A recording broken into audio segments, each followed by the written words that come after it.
I'm going to go ahead and start. Welcome to everybody who's here. So far, we're welcoming our two and possibly three of our legislators from Whatcom County to the state legislature, Alex Ramel, Joe Timmons, and Deborah Lakonoff. I hope I don't mess that up. Alicia Rule had another commitment and wasn't able to make it. And they're here to discuss the local impact of the legislation from this past session on of the housing legislation. Excuse me. And so we're going to do it. They have the opportunity to say a few words in advance, and then we'll open up to be question and answer. The questions I would ask you to put in the chat, and then we will forward them on so that they can answer them that way. Also, as you come online, please make sure that you are muted so that we don't have any extra noise in the backgrounds that makes it hard for people to hear. So I will go ahead from that. And if you two, Alex or Joe, want to start with, and you guys can decide who wants to do it, but who wants to start with some comments? Go for it, Alex. Well, thanks, Joe. Thanks, Donna. And thanks. Just want to start off and say thanks to the League for always doing such a great job of civic engagement. I'm always impressed by the groups of people that show up and want, not just a quick summary or a few talking points, but a real in-depth discussion about some pretty wonky policy details. Thanks for making that forum available, and thanks for always doing that. Really appreciate you all. So I will just start off and say, we can delve as deep as you want on these topics, but I will just start off and say that our this legislative session was the most challenging that I've been part of. That was really driven by the budget challenges that we faced. We started hearing about this time last year that the economic forecast was not in good shape compared to where we had thought it would be. And that prognosis got more and more difficult as we came up to and into the legislative session, as sort of the economic uncertainty continued to grow, and growth rate was not as high as expected. So what we ended up having to do this year was make a balanced set of decisions between making spending cuts, some of which are a little bit easier, things like eliminating tax breaks for buying and selling gold coins and bullion. That to me was a relatively easy decision, but there are not that many choices that I thought were easy. These are all things that we want to be able to do and just have to pick which ones we can afford. And when we're talking about raising revenue, we're cognizant that that's going to fall on real people and real businesses. And those are not easy choices for us to make. I think we ended up in a place where our tax code in the end will be more progressive than it was when we started. And we've got a relatively resilient position, recognizing that we're not out of the woods yet in terms of risk of a recession, the impacts of tariffs and trade wars. I think we've got a lot of downside risk in front of us that we need to be ready for and prepared for. So that's kind of the overarching theme of the legislative session that we're in the middle of. Turning to housing, I think we do have a relatively good story to tell. Over the last several years, Washington State's legislature has really focused on housing. We call 2023 the year of housing. And we got some big steps taken that year, especially missing middle, historic investments in our housing trust fund. But we didn't stop there. We kept moving forward and have continued to make more changes to increase the supply of housing and to have supportive housing for folks for whom market rate housing isn't going to be the solution. And for the first time this year, 2025, in addition to working on supportive housing and market rate housing supply, we were able to take a big step to stabilize costs for rentals for tenants. That's been something that I've been working on for a number of years. Rep Timmons has been a strong advocate since he's joined the legislature. And I'm excited that we got a bill across the finish line to provide stability in rents for existing tenants. What that means, in effect, is if you move into a home, you negotiate the cost of rent with the landlord, whatever the market rate is. But once you're in that home, your rent can go up a little bit each year, but not unlimited. We've heard over and over about excessive rent increases, $500 a month, $600 a month sometimes, frequently, which, I would lose my home if my mortgage were to go up by that much monthly. And we just want tenants to have reasonable protection that their rent is going to be capped somewhere between 7 and 10%, depending on inflation. So I think that's the biggest and most exciting piece of legislation that we were able to get across the finish line this year. But we didn't stop there. We did continue to make another historic investment, this time over $600 million in our housing trust fund. That's a source of money that Washington State contributes to local housing partners, whether that's Mercy Housing, Catholic Community Services, Colson Community Land Trust. That's the money that we pitch in to match those local resources and make sure our housing partners and providers have the resources to build more homes for folks who the market rate housing isn't going to work for, whether that's seniors or folks with disabilities or folks who just are never going to be able to buy a home because of what's happened with housing costs. And with a little bit of down payment assistance can get off of that extraordinary bill. I'll just mention two little bills I worked on. One on our multifamily tax exemption. This is a program that Bellingham has had for a number of years. They just updated it.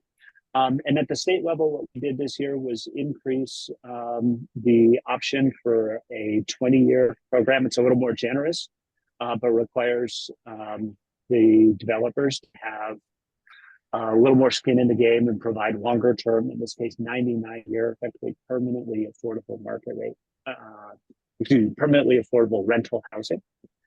So that's an expansion of a program that we piloted.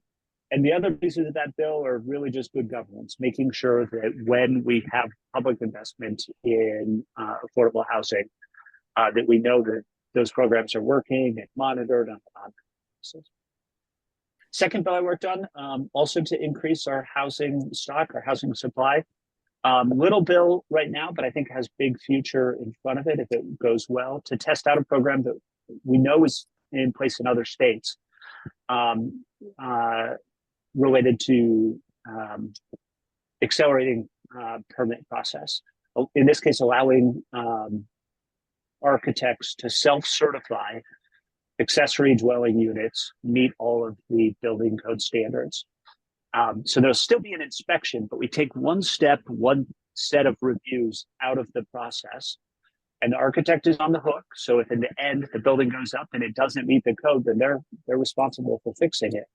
But if they're willing to make that self-certification, it can take several weeks off the permitting timeline and get more homes built more quickly. So we're going to test that idea out. We've got a report back.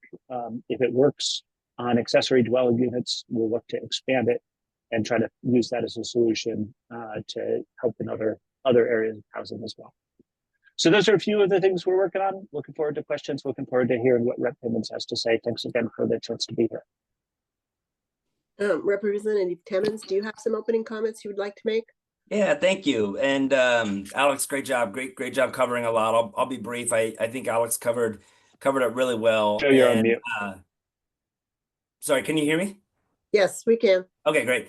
And I look forward to your questions to get into anything else you want to talk about. I guess, I'll just say, in addition to what Alex said, it's my first year serving on the housing committee in the House. That's been a real a great experience and something I'm definitely still getting my feet under me on, and I look forward to continuing that work. I just started my third year in the legislature, so To Alex's point, it was a really challenging session this year. Our budget challenges were dominating most of the work that we were able to do in various ways. And unfortunately, our budget outlook doesn't look the best for next year either, although we're still waiting for more forecasts to see what that looks like. But we did accomplish some really good things. Alex touched on some of them. I look forward to your questions and happy to talk about other ones. I just want to highlight what Alex mentioned there about the Housing Trust Fund, $600 million in our capital budget. That's a historic investment in the Housing Trust Fund, which provides affordable housing for folks. And this comes after $500 million last biennium. So we are really growing in the right direction in that way. And as an example of what that funding goes towards, you may or may not have seen down at the Bellingham waterfront, there's the Millworks project, which recently came online that also has childcare through the YMCA right there on site too. So those are the kind of projects we're talking about that make a real difference for folks in our community. And I'm really glad that we were able to build off last year's success on that as well. But I really want to hear from you. I appreciate the opportunity to be here. Thank you for the invitation and look forward to the conversation. Okay. Well, we have some questions. So if everybody's listening, the first one is from, see here, from Michael. It's to Alex. He says, I want more emphasis on converting homes to CLTs and building more CLT homes. I don't think that the speculative home market system can solve the problem. Please talk more about this than the myth that more supply will significantly bring down the cost of homes. Either one of you can take that question, but I think it was directed at Alex. Sure, I'll jump in. Michael, it's good to see you. Hope you're doing well. I believe that our housing crisis needs multiple solutions. And I think I'm fully committed to finding all of the ways to build out as much community interest housing as we can, and that's a tool that works for as many people as we can reach and help with it. But we're not building enough homes in that way. And one of the parts of Washington's problem with affordable housing right now is that the ratio of number of homes that we have in this state to the number of people here is very low relative to most other states in the United States. We just don't have enough homes here. And until we can get more built, we're going to continue to have market rate housing is going to get more and more and more expensive as that pressure grows. So I think we do need multiple solutions to this problem simultaneously. I don't think we have to de-emphasize one to stress the importance of the others as well. And I would say, this is something we hear also from folks on the supply side who say that we should not have stabilized rents because that's a risk to our ability to build market rate housing. And when I'm talking with those folks, I say almost the opposite thing, that we need to do all of the above. So that's where I sit on the question of, should we do one or the other? It's absolutely an all of the above for me. Joe, do you have any more comments to add? No, just to echo that. I mean, I think you're spot on, Alex. I think the community land trust model is a great model, and we really need to use all the tools in our toolbox right now to get out of this housing crisis that we're in. Ultimately, I think the biggest challenge we have is a lack of supply, and we're doing work. We've passed policies the last few years to try to incentivize and increase that supply that I think will help over time. But we really need to be using all the tools in our toolbox. And one bill I wanted to mention, I was just looking up in preparation of this, is House Bill 1108, which creates a study through the Washington State Institute of Public Policy to really look at the cost drivers of why is housing so expensive in our state.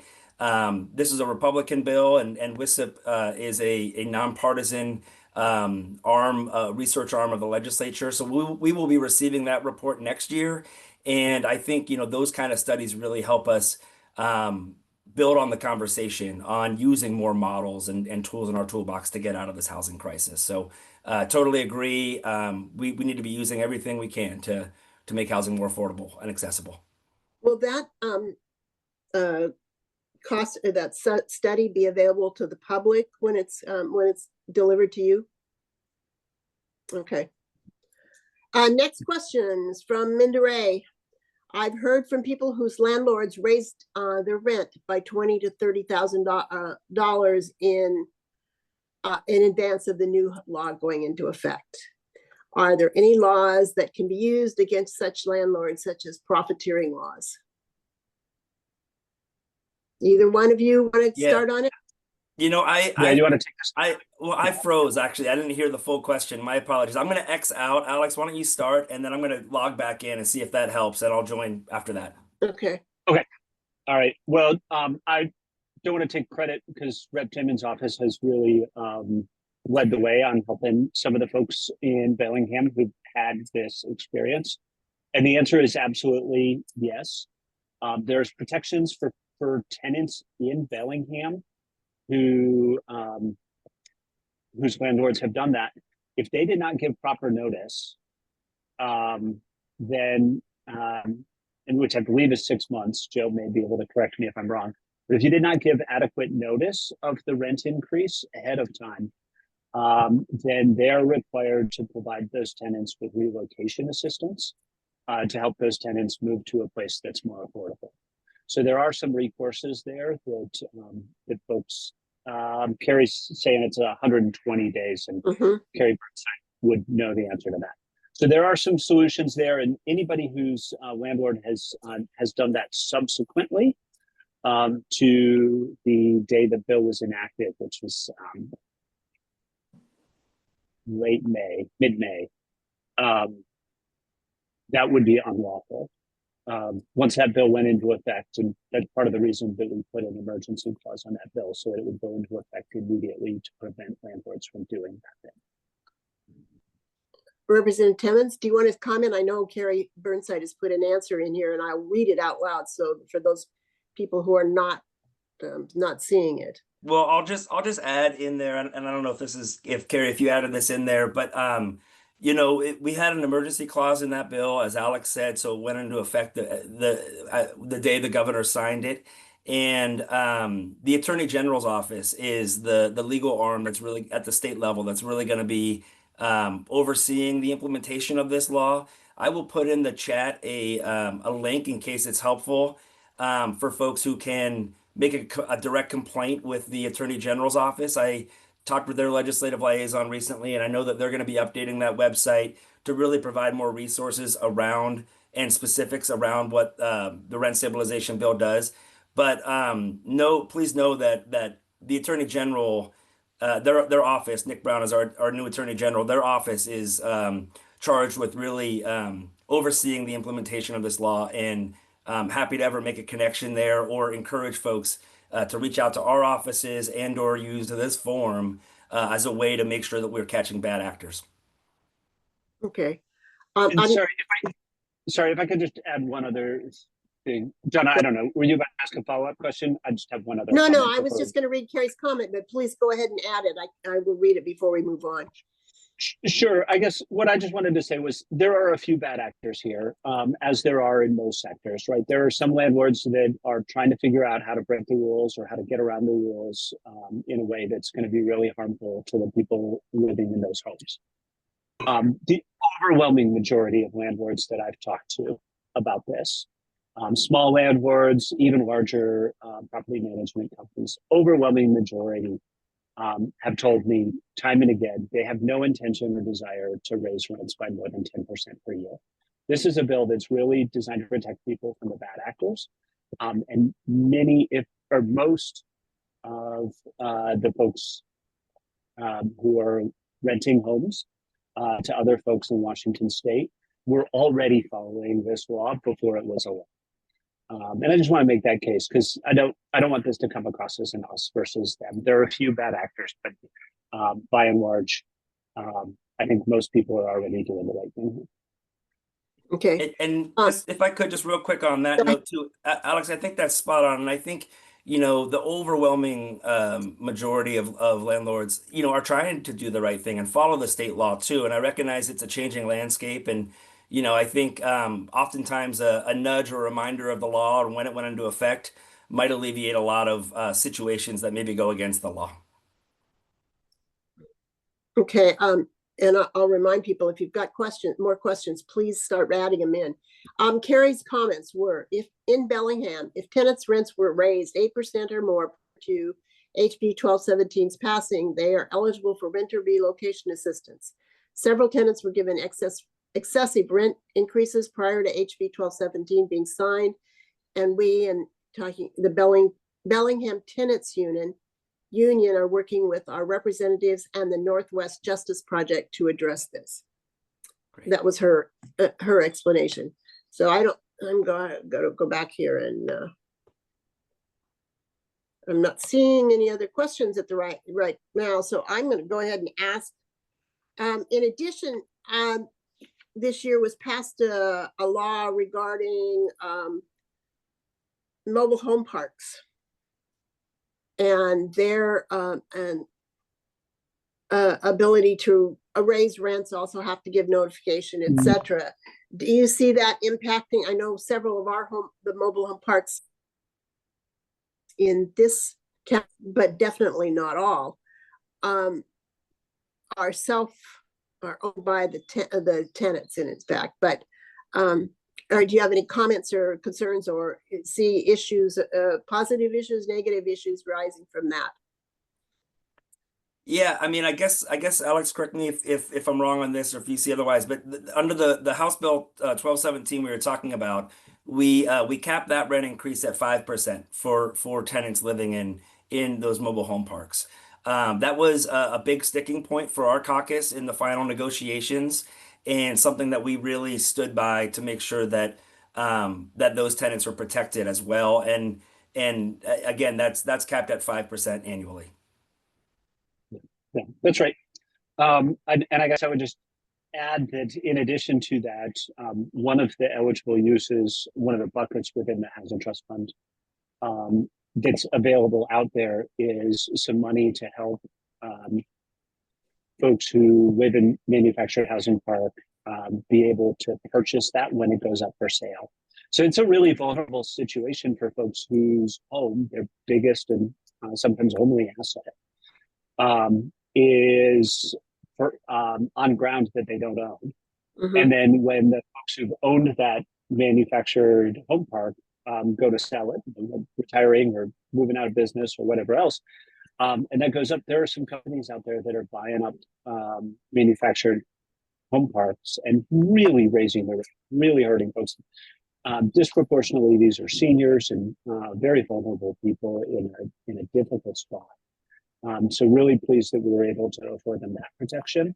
The best thing for those folks would be if they're able to form sort of a cooperative and purchase the land and own it and sort of rent from themselves in a cooperative situation. There's a manufactured home park in the Samish neighborhood that was recently in Bellingham that was recently able to do that. It's an exciting story. I wish we had more resources to help more of those mobile manufactured home parks to be able to do that. So we'll be able to do a little bit more of it, but for those that aren't able to do that, do have that 5% rent increase cap in place now. Okay, this is another one from Minda Ray on the increases. I think the law was originally planned to limit rent increases to 7%. This is regular rent. Could you explain the reasoning for the effective 10% increase written into the law? Was it? Yeah, I mean, go ahead, Joe. Oh, okay. Thanks, Alex. And, hop in as needed too. I mean, I think, the legislative process is very, it fluctuates and it changes. Things change. Bills rarely end in the final form that they begin in. I was supportive of a 7% cap on rent instead of 7% plus inflation. Alex and I both voted for that bill off the House floor last year. But that bill died in the Senate, and this was the version of the bill that we were able to pass this year. And in my opinion, things can change so quickly every year. And if we were to not pass this bill this year and stick to that 7%, there's no guarantee that it would pass next year. And so I think our caucus made a decision to move forward with this bill in its current form, knowing the dynamics of the legislature. And what I'll say too is, I mean, there are so many different viewpoints on all sides of this issue, and I don't think anyone that I've talked with on this issue really has bad intent. I think people have different views of the problem and the solutions, and I think that's healthy in our democracy, and I think that's healthy in our legislative process. So I think ultimately that's why that bill capped there, or passed in the version it did, is that's what we could get the votes out of the legislature for, and I think ultimately this is going to have protections that weren't there for people before. And Alex has heard me say this many times, but our rent, my own family's rent went up 35% in Bellingham, when we had a 1-year old. He's now 5, and so the challenge is really it's really hard on our family, and the challenge is really real on folks. And so this is gonna, while I'm disappointed that we weren't able to keep it at the 7%, this is gonna have a big impact on folks that those protections that weren't there previously. So sorry to kind of hog the mic there, Alex, but hop in as needed. No, very, very, very well said. I will say I've got two disappointments in this. With where you use the word fluctuated to describe the legislative process. I'm glad that's the F word you chose. I advocated for a lower cap as well. I also just really think that the best policy is the easiest to understand. And 7% plus inflation to a maximum of 10% is a lot of words when somebody just wants to know what their bill is going to be next year.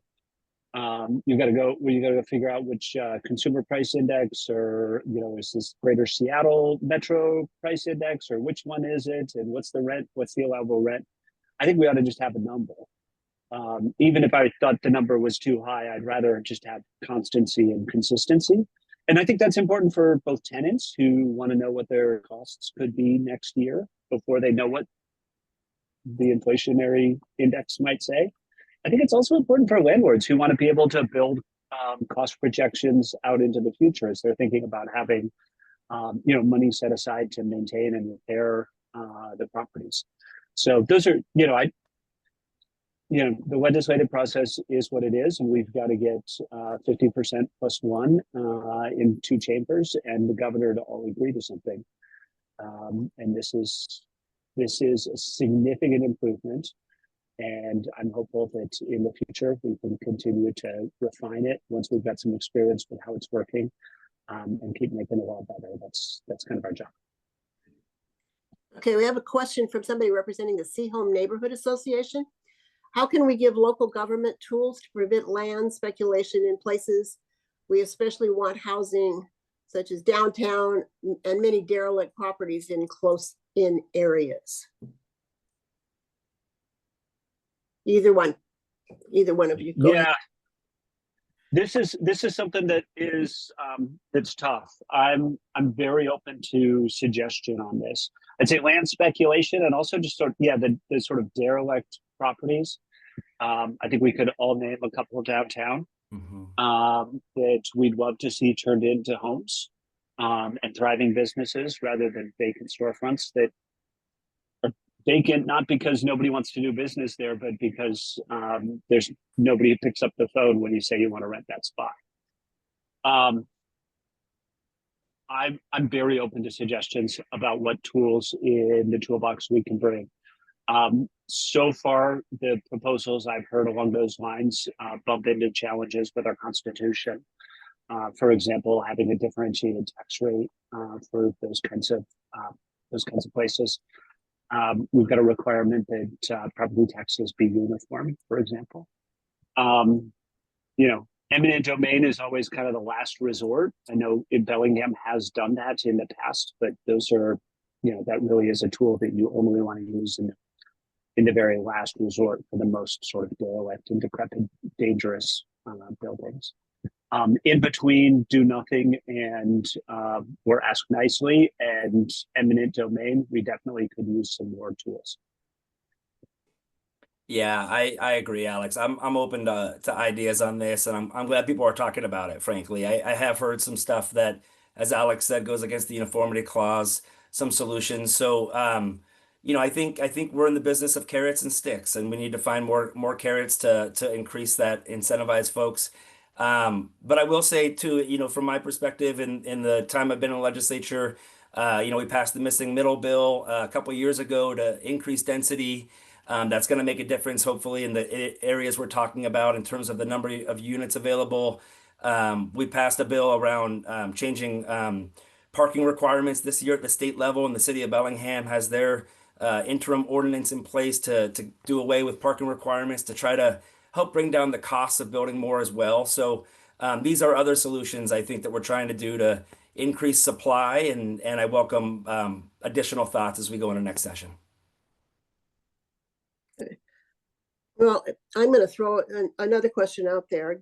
Given the current state of federal funds available that are or not available, how do you see that impacting the current housing situation?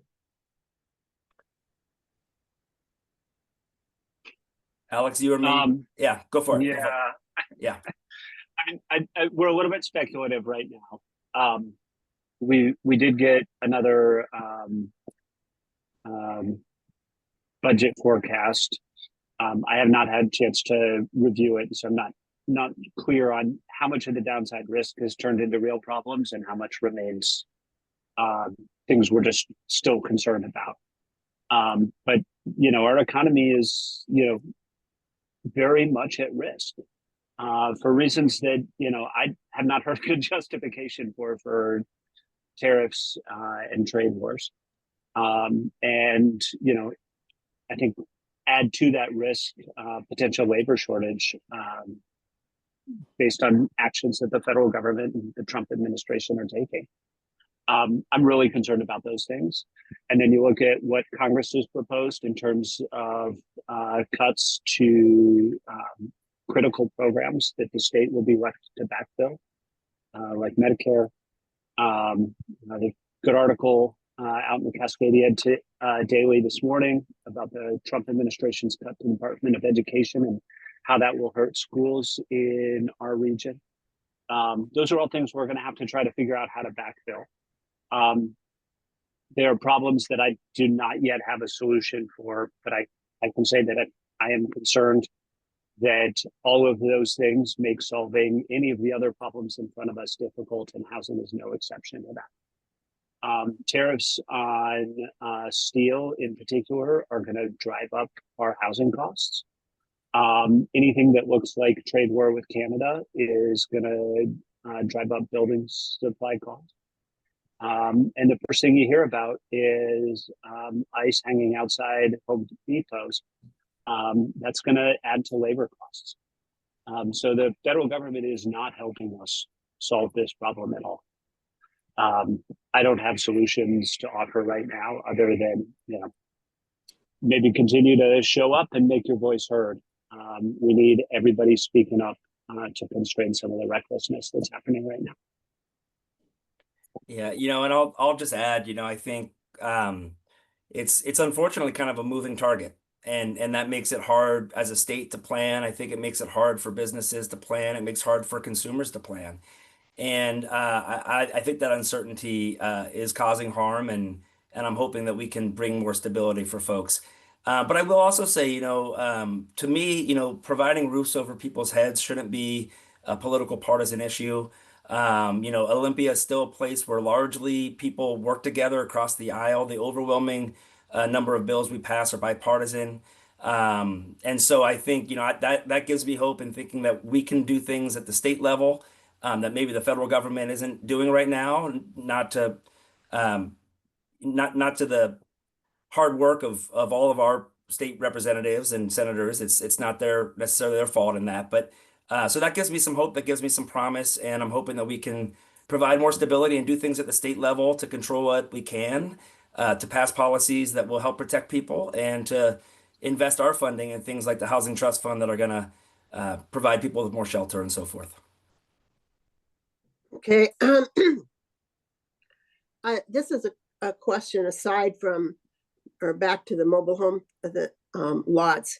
Is there anything like I saw on one of the news programs that it's one particular mobile home company that owns companies that's moved in and taken over a lot of the lots or the mobile home parks in Washington State, maybe elsewhere as well. But and they've been one of the primary focus of people's wrath because they raise it. Is there anything that can be done to hold them back, prohibit them, whatever, besides the rent increase that you've already enacted? Is there any other protections that you can do from, an outside interest like that coming in and just taking over? Yeah, and Crosscut did a great, I think it was Crosscut, did a great series of articles on that company and the impacts to real people, and just hearing the stories of folks who had the effective economic eviction of having their cost of the land that their home was sitting on go up beyond what they can afford and having to abandon their largest asset. For seniors in particular, that's really, really devastating. Crosscut did a great job telling that story, and I think that helped us with the legislation we got passed on rent stabilization. The other thing that we have done in this space, in addition to putting some money into the pot for cooperative housing purchases, is just create a little bit of a window of opportunity. So when a manufactured home park goes up for sale, there is now a delay in that's required where, as you can imagine, going around to your neighbors and saying, hey, let's buy this together is time consuming, much more time consuming than dealing with a cash buyer from outside, for example. And so giving a little bit of time for that community organizing to happen can give a chance, and Carrie just put into the chat, there's an organization that's has some state funds to help support that purchase. So that is an option that's out there. It is not an inexpensive option, but giving folks a chance gives at least a window of hope. Yeah, just ditto. Nothing too much to add there, and I appreciate that perspective and expertise, Alex. Okay, I'm looking here. Okay, Carrie's giving more information, so anybody wants to look can see it in the chat. But what is being discussed when looking at unique ways to address housing issues in our rural areas in Whatcom versus how we are addressing it in the urban areas? That's from Jessica. Yeah, Alex, if you don't mind, I'll jump in first on this and say, you mentioned some of your disappointments from session, and one of mine, honestly, Jessica, is a bill, looking it up now, House Bill 1345, which allows ADUs, accessory dwelling units, in rural areas. This is a bill sponsored by Representative Sam Lowe in the 39th district, which is just south of Whatcom County. He has a lot of rural constituents in his district, and it's a bill that I've been really supportive of over the years and have talked closely with Sam. He's the ranking member on the Housing Committee.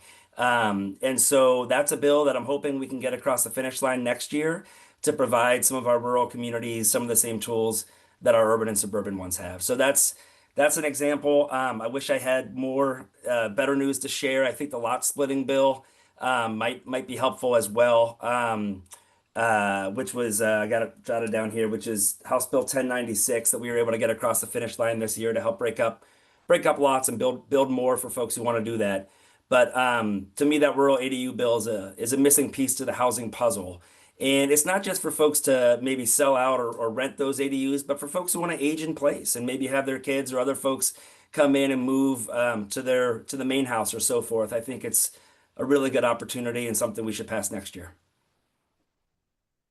Okay, just a couple of. Go ahead. Sorry if I can jump in on that, Donna. You found it one of the rare instances of disagreement between myself and Rep. Timmons. I am a little bit reluctant on that bill. I will say, like, my priority on building housing and solving our housing crisis really is focused in our urban areas, because the costs of housing to build, to meet the infrastructure, It's where our parks, where our roads, where our water and sewer systems are already in place. Really, we ought to be encouraging and incentivizing housing within our cities and within our urban growth areas wherever, whenever possible. So most of the tools that I'm excited about focusing on really are directed at our urban areas. What about That doesn't small mean urban areas like Seattle. That means urban areas including Nooksack and Everson and Okay. Sumas, for instance, but within the city limits where those Okay. services are in place. Okay. What was my next? What are the bills that you're anticipating? You're talking about this bill being one that you want to further take it along this year. Joe, what other bills related to housing are you thinking, either one of you trying to advance next year? Yeah, I mean, at this point, I'm still getting my head up from water from session and trying to get my feet back under me. You don't have to look at exactly what bills didn't pass and which ones we can make it across the finish line next year. Alex, I really appreciate your perspective on the rural ADU bill. I think, these kind of disagreements are really healthy, frankly, and when done respectfully and so forth. But yeah, no, I mean, so I have to get back to you on that, Donna. I think, I'm still trying to figure out what my priorities are going to be next year and welcome people's ideas and thoughts on what we weren't able to accomplish this year that maybe we should accomplish next year or ideas we haven't considered yet through legislation. Alex? I've got one. Yeah, I've got one idea I'll float here. I've mentioned it one other time in public, and so I'm still conceptualizing this, but would love any feedback folks have. One of the things that I've observed is the high administrative overhead that goes along with building supportive housing when there's state money involved. And there's a number of things that contribute to that, but I think the number is now like $450,000 to build an apartment when there's public investment. And that's that is a big delta between the cost of building market rate private housing and public supportive housing. And there's some reasons for that cost delta to exist, but I think it's too big. And one of the things that I think is part of the challenge, and this comes from my days on the board at Colson Community Land Trust, is you're sort of required to bring together all of these different funding streams or sources. They talk about it as sort of the funding stack. So you need to get some federal tax credit money, and then you layer in some housing trust fund money, and then if you're lucky, you've got a Bellingham home fund and some private donations, and all of those things together, and maybe 3 or 4 other sources while you're at it. All of those things together get you to the number it takes to build the project. And consequently, you have to write grant reports to all of those people. And while the first layers in that stack come in, you're sitting on that money and it's not doing folks any good while you're still waiting to bring in the other pieces of that stack. And so I wonder if we could accelerate the timeline if we created a program where we worked cooperatively with local governments to say, hey, we'll take the whole stack on this project, and you take the whole stack on that project, and same number of units will be built, but we're going to do all the grant reporting over here, and you do all the grant reporting over there. And we can accelerate construction and bring down costs on both. I think there's an idea there. I haven't fully fleshed it out. There's a lot of work to be done. I think it looks like a pilot program, but that's a big idea I'm thinking about for the coming session. Okay. You're talking about who you work with or whatever. Your staff, obviously, but who in the community do you go to for resources, for ideas? Do you have a kind of a support committee informally or formally? I mean, I guess from my perspective, my door is always open. I try to get as much diverse opinions as I can on issues, whether it's the building community, realtors, housing advocates, local elected officials and so forth. So I think for me, it's really topic by topic, but I really try to get a diverse view of ideas and thoughts and both opposition and support for bills. And that's kind of part of my process. It really depends issue by issue and doing outreach in that on that topic. And now that we're in interim, I really look forward to going back and connecting with folks in district more often, which will be helpful for me in building ideas for next session as well. But also, please don't wait for me to reach out if you have thoughts or want to connect. My door is always open.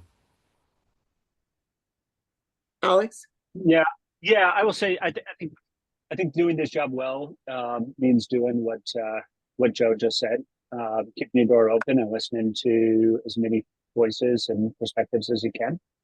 Um, I, for the accessory dwelling unit self-certification bill that I mentioned was a local architect who came to me and just said, "Hey, I know what I'm doing. Do I really have to go through this the whole time? I hear in other places you don't always have to do this. Would that work here?" And we turned that into legislation that we got passed. So we try and keep the door open and hear from as many folks as possible. When we're in the middle of the legislative session, have everybody's got a few folks on speed dial to just ground check, like, is this true? Do you think this is right? I've got really good relationship with Opportunity Council in Bellingham and really rely on their good advice. Colson Community Land Trust, of course, and some of our leaders in the city of Bellingham. I think that are particularly helpful. And I should also mention one other bill I forgot on the last question. If I can jump backwards in time and repeat one other thing. I had a bill that would have allowed local government, cities and counties to collect a real estate excise tax increment. That's up to 0.5% additional when homes are bought and sold. That would have been dedicated money for local housing. So Bellingham's got a home fund. We would have been able to substantially increase that at the county level and put more money towards supportive housing. Super excited to continue working on that. I think it's really good policy, and I think it would make a big difference here in Whatcom County and around the state. I one other question. I can't find the question. It disappeared, but it was related to working with other organizations, say such as Habitat for Humanity. Do you work with them on any kind of trying to create any legislation or support? I mean, yeah, I mean, I think, for me, I know I've connected with their lobbyists multiple times during session and someone on the local board as well. I think, it's kind of depends issue by issue and whether it'd be beneficial for them. I do know, though, that they've done just a great job in various areas, including utilizing some of the housing trust fund dollars we're talking about in the 42nd district, along with Colson Community Land Trust. So they're definitely a key piece to the puzzle. And again, we need all hands on deck. Okay. Yep, Joe's right. Okay. Well, I don't see any. I see some references to some information that's Carrie's left on the site, but that doesn't appear to be any other questions. If there's, Donna, can I mention one other bill that we did get passed this year that I think is worth talking about in this space? I know it's a little bit of a hot topic, but I think it's the right policy.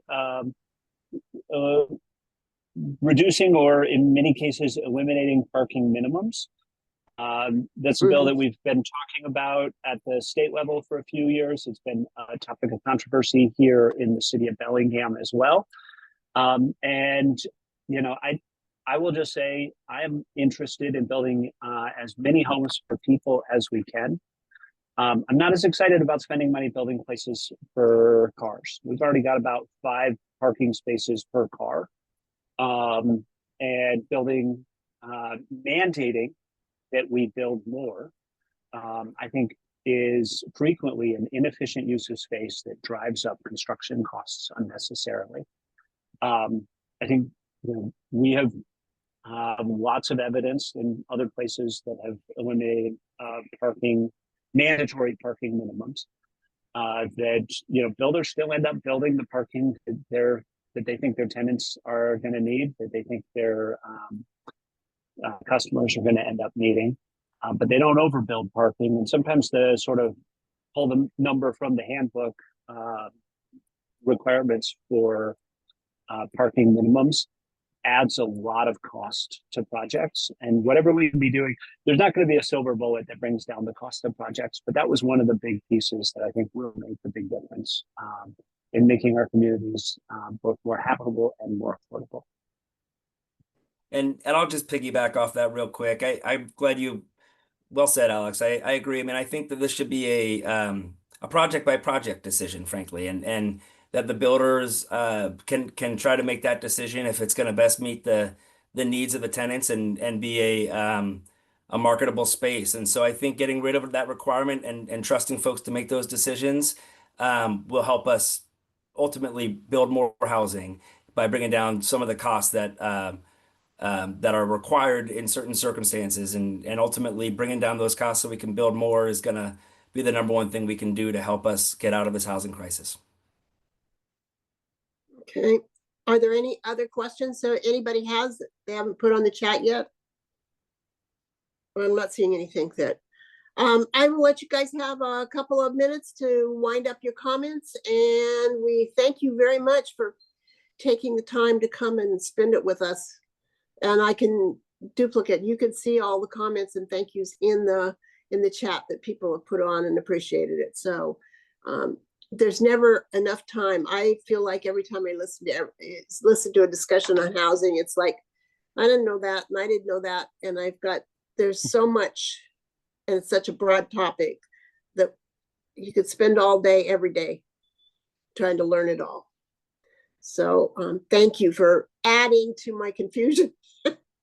Anyway, if you got some last minute comments, please join in. Whoever wants to go first. Sure. Well, I'll just wrap up and again say thanks, Donna, for organizing this, and thanks for all of the folks behind the scenes who helped put this together. Really do appreciate the legal and the voters, Bellingham-Whatcom County, for always doing a great job with these. I feel like I learn a lot, getting a chance to listen to constituents, getting a chance to trade ideas with other representatives. Being held accountable like this really does make us do our jobs as effectively as possible. So thanks for being part of the process.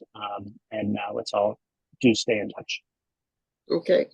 Yeah, I'll just say ditto. Thank you so much for hosting this. It's the honor of my career to represent our community in Olympia, and I really value various inputs and appreciate people's interest in these issues and interest in the democratic process. I think ultimately that's what's gonna be healthy and helping us pass things that benefit our community. So thank you so much for creating this space. Okay. Well, I'll thank you guys again for coming. I thank all the people who added information in the chat or participated in asking questions. There's a lot of information in there for everybody. This, to my knowledge, is going to be available. Maybe it'll be available on our website in a few days, so people can review it if they didn't get all the little pieces or want to discuss something. And it may be, I don't know exactly when, but it's to be broadcast on KMRE as well. So we thank you again for coming, and I'll let everybody go. Awesome. Okay. Thank you. Thank you.